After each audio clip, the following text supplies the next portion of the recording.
Baik, assalamualaikum warahmatullahi wabarakatuh.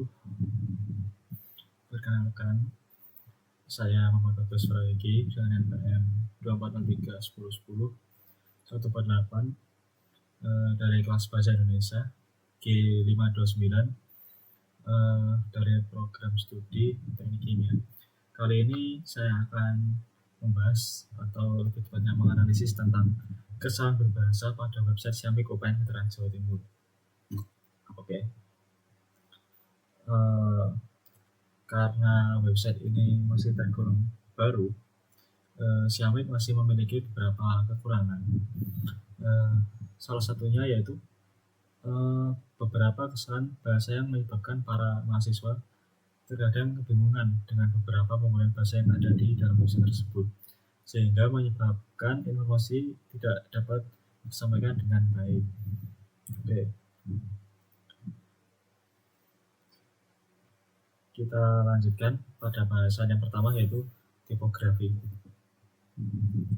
Tipografi sendiri adalah ilmu yang mempelajari tentang bentuk huruf, penyusunan huruf, dan segala yang berkaitan dengan tata letak huruf dalam desain grafis dan tipografi. Berikut merupakan kesalahan tipografi pada website Xiaomi. Yang pertama ada penulisan tanggal. Kata Februari adalah kata ejaan yang disarankan. Nah, di sini kan Februari. Nah, kata Februari sendiri menggunakan F merupakan ejaan yang disarankan sesuai dengan perubahan ejaan yang disempurnakan atau EYD. Sedangkan kata Februari itu dianggap tidak baku.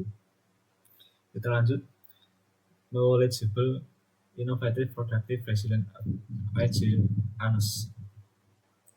Kata knowledgeable merupakan suatu tipografi dikarenakan penulisan kata yang tepat adalah knowledgeable, sedangkan penulisan kata resilient, agile yang benar adalah resilient, agile. Terdapat spasi di antara dua kata ini. Selanjutnya ada kata ijazah, merupakan suatu tipografi karena terdapat kata huruf A yang double di sini, sehingga kata yang benar adalah penulisan yang benar adalah ijazah. Sedangkan untuk penulisan kata eligible itu tidak tepat, yang benar adalah eligible. Kita lanjut pada pembimbing lapangan. Ini tidak tepat karena yang benar adalah pembimbing lapangan yang merujuk pada seseorang yang memberikan bimbingan atau arahan. Oke. Kita lanjut. Koordinator program studi sistem informasi. Kata Korprodi salah karena merupakan singkatan yang tidak baku atau tidak standar dari koordinator program studi. Istilahnya yang benar adalah koordinator program studi. Singkatan dari Korprodi ini tidak mencerminkan pemilihan huruf yang konsisten dan membingungkan pembaca. Mungkin menurut saya sudah cukup jelas. Untuk tipografi yang lain bisa dibaca di sini. Koordinator, prosedur, koor dan prodi, nama orang tua, alamat dan ortu yang bisa diberi tanda spasi. Dan dosen wali tidak ada spasi di sini, harusnya ada spasi. Situs registrasi, tanda registrasi dan jenis kelamin juga sama, harusnya dikasih spasi. Dan telepon orang tua, nomor telepon orang tua, nomor telepon mahasiswa, daerah asal, harusnya diberi spasi untuk setiap kata-katanya. Oke. Selanjutnya kita membahas tentang singkatan dan akronim. Singkatan dan akronim ini bentuk pendek dari kata atau frasa yang digunakan untuk mempermudah penulisan dan komunikasi. Singkatan biasanya terdiri dari huruf-huruf awal dari setiap kata dalam frasa. Sementara akronim adalah singkatan yang dapat diucapkan sebagai kata baru dan terdiri dari huruf-huruf awal dari kata-kata dalam frasa tersebut.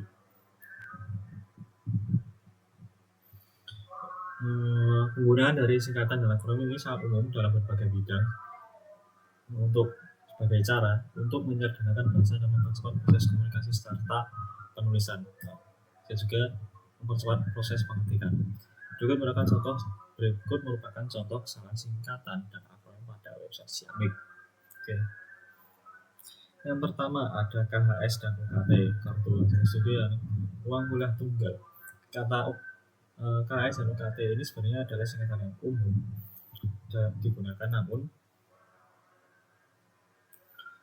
singkatan ini tidak sesuai dengan pedoman umum ejaan bahasa Indonesia dan lebih baik tidak perlu dituliskan sebagai arti sebenarnya saja. KHS ya ditulis kartu hasil studi dan UKT adalah uang kuliah tunggal. Untuk kata TA juga sama seperti yang tadi, yaitu ajaran, harusnya dituliskan ajaran, jangan disingkat. MBKM, nah MBKM ini tergolong kurang umum dikenal di telinga masyarakat dan perlu digunakannya Bu Evi untuk menekankan penggunaan bahasa yang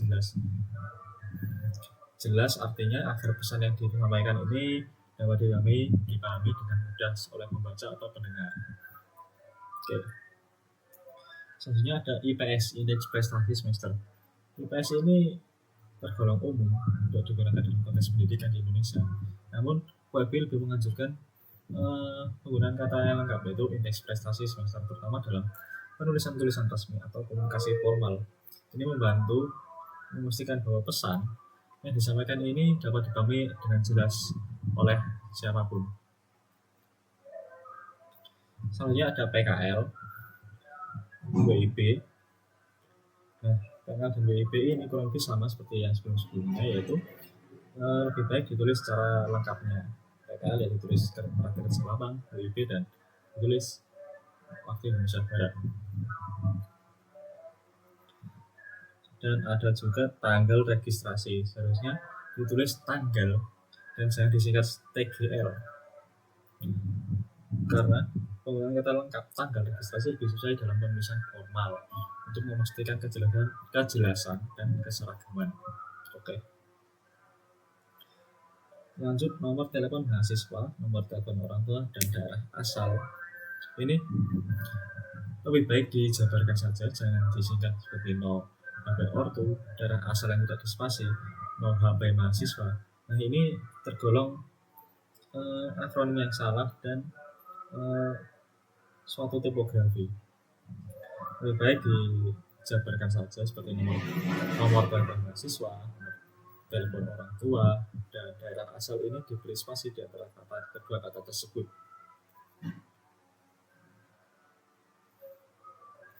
Jenis mahasiswa, jenis MHS. Nah, jenis MHS ini seharusnya jangan disingkat MHS. Lebih baik dijabarkan saja jenis mahasiswa, jangan jenis MHS, agar memastikan kejelasan dan konsistensi dalam komunikasi tertulis yang merupakan prinsip penting dalam tata bahasa Indonesia yang baik dan benar menurut Bu Evi. Oke, lanjut. Alamat ortu menu Siamik ini kurang lebih sama penjelasannya dan tanda registrasinya juga. Terus untuk yang selanjutnya bisa dibaca pada penjelasan tabel di sini. Nah, sekarang kita membahas tentang ejaan atau tanda baca. Menurut EYD atau ejaan yang disempurnakan, kesalahan ejaan adalah pelanggaran terhadap aturan penulisan yang telah ditetapkan dalam bahasa Indonesia. Kesalahan ejaan dapat terjadi karena berbagai faktor seperti tidak ketahuan terhadap aturan ejaan yang benar, kelalaian, atau kesalahan pengetikan atau penulisan. Nah, pada buku Siamik berikut ada beberapa kesalahan ejaan yang terdapat pada website tersebut. Oke. Kata e-learning. Penulisan kata e-learning di mana huruf E merupakan awalan yang menunjukkan kaitan dengan dunia digital. Sedangkan kata learning adalah kata benda yang merujuk pada proses belajar. Pada hubung membantu memperjelas hubungan antara E dan learning. Penulisan learning tanpa tanda hubung dapat menjadikan kata tersebut ambigu dan kurang jelas. Dan penjelasan untuk e-print ini kurang lebih sama dengan e-learning, jadi kita cari saja. Jumlah juga sama. Nah, ada kesimpulannya. Berdasarkan hasil temuan analisis kesalahan berbahasa pada website Jamik Universitas Pembangunan Nasional Veteran Jawa Timur, ditemukan total sebanyak 25 kesalahan dalam berbahasa, mulai dari tipografi, ejaan atau tanda baca, hingga kesalahan dalam akronim dan singkatan.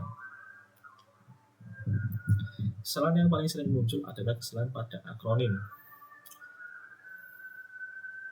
dan singkatan dengan total 13 kesalahan, diikuti dengan tipografi sebanyak 9 kesalahan, dan yang paling sedikit adalah kesalahan ejaan atau tanda baca, itu sebanyak 3 kesalahan. Oleh karena itu, diharapkan administrasi website Jamik ini dapat menerapkan kaidah-kaidah bahasa Indonesia yang sesuai dengan aturan umum bahasa Indonesia. Oke. Dengan harapannya nanti pengguna atau pembaca website ini dapat memahami penggunaan bahasa Indonesia pada website tersebut atau pada website Jamik. Mungkin untuk ini untuk penjelasan kali ini dicukupkan. Mohon maaf apabila terdapat kesalahan dalam menjelaskan atau terdapat kata-kata yang kurang berkenan. Saya mohon maaf. Saya akhiri. Wassalamualaikum warahmatullahi wabarakatuh.